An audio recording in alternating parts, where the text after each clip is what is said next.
Si les tiges, les racines et les feuilles constituent l'appareil végétatif des plantes, les fleurs, elles, constituent leur appareil reproducteur.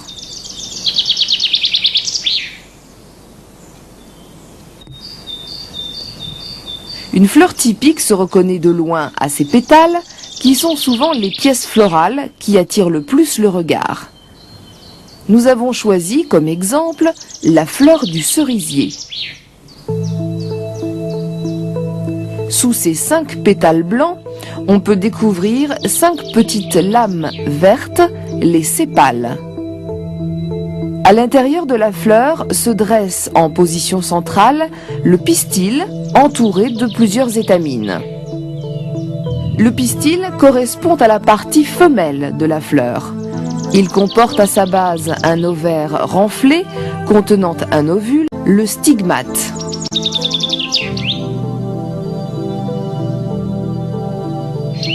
Les étamines, elles, correspondent aux organes mâles de la fleur et produisent une poussière de petits éléments jaunâtres, les grains de pollen. À propos, il paraît que c'est un régal pour les insectes. Mais toutes les fleurs ne présentent pas forcément ce même schéma de base.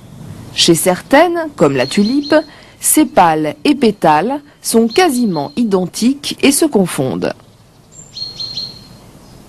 Chez d'autres espèces, comme les peupliers ou les saules, certains pieds ne portent que des fleurs mâles, d'autres uniquement des fleurs femelles.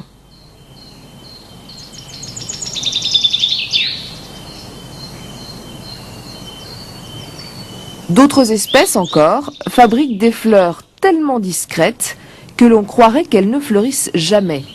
C'est le cas des grands arbres comme les chênes, les châtaigniers ou les hêtres.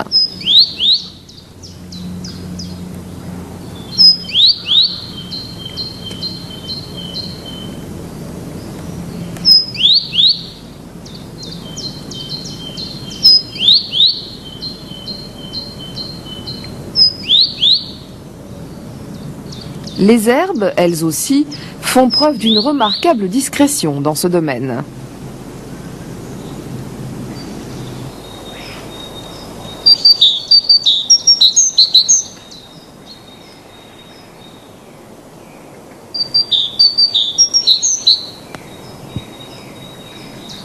Bref, il semblerait que toutes les variantes possibles autour du thème de la fleur existent dans la nature, parfois même au-delà de notre imagination.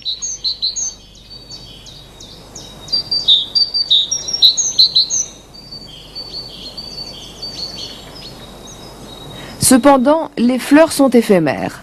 Elles fanent rapidement. Et à leur place apparaît parfois une autre structure, le fruit, organe détenteur des graines.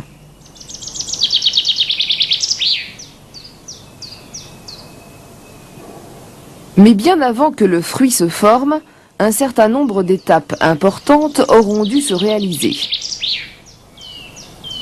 Le pollen émis par les étamines devra être parvenu sur le stigmate de la même fleur ou sur celui d'une fleur de la même espèce.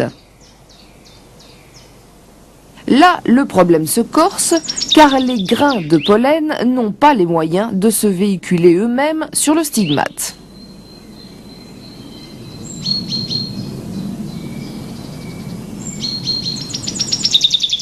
Ensuite, il faut que le stigmate soit réceptif, c'est-à-dire ni trop jeune, ni trop vieux, et qu'il appartienne à la même espèce florale que le pollen. Par exemple, un pollen de pommier n'a aucune chance de jouer son rôle sur le stigmate d'une tulipe. Le pollen doit donc arriver au bon endroit et au bon moment.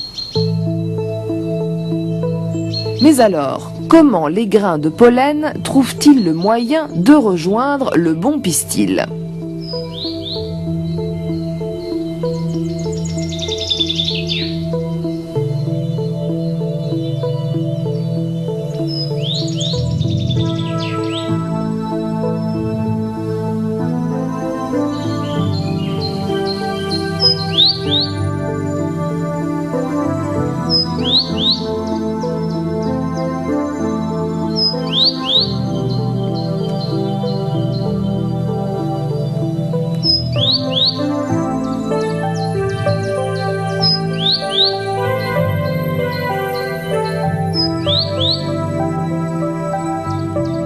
Le pollen peut être véhiculé par gravité, il tombe sur le pistil, par le vent ou par l'intermédiaire des insectes. Ce transport du pollen vers le stigmate est appelé pollinisation. Les grains de pollen ont généralement une morphologie adaptée à leur mode de transport.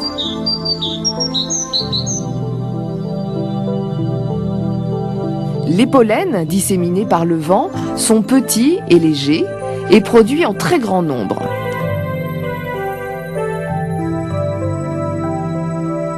Parfois, comme chez les pins, ils sont pourvus de ballonnets aérifères qui facilitent leur transport par le vent sur de grandes distances.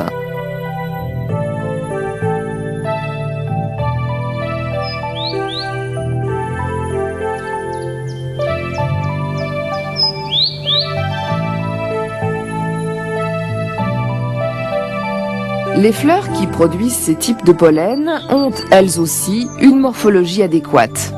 Elles peuvent être groupées en chatons, avoir des fleurs ou des étamines qui se balancent au gré du vent, etc.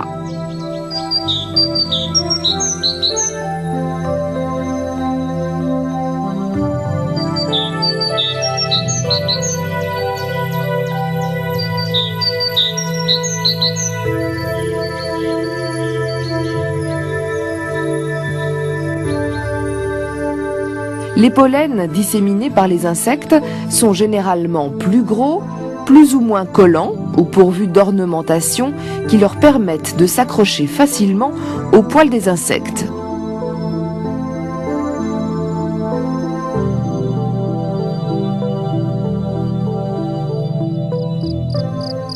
Là aussi, les fleurs qui produisent de tels pollens possèdent des structures adaptées à ce mode de pollinisation. Leurs fleurs sont plus